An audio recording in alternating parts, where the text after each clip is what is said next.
Ты стоишь над рекой, стольный город Зырянского края. Из далеких времен ты вперед устремлен, утро доброй улыбкой встречая. Будем город беречь, будем город любить, и гордиться мы можем по праву. Нам судьбою дано здесь работать и жить, умножать его доблесть и славу. Город светлый, родной, город юный душой, и открыт для труда и для жизни.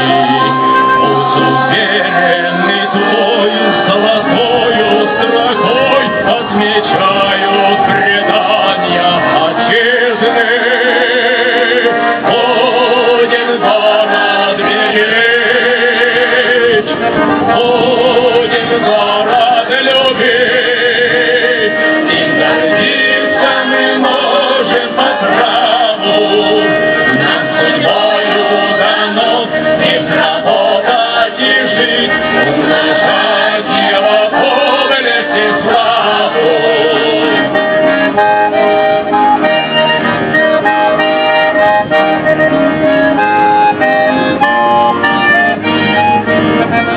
Пусть ты сольских веках, пусть в грядущих веках светит имя твое негасимо, и на русском и томе звучит языком нашим сердцем и Богом хранимо.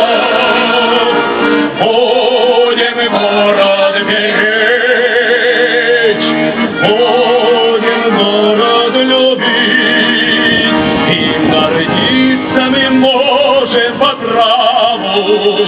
Нам судьбою дано здесь работать и жить, умножать его доблесть и славу. Будем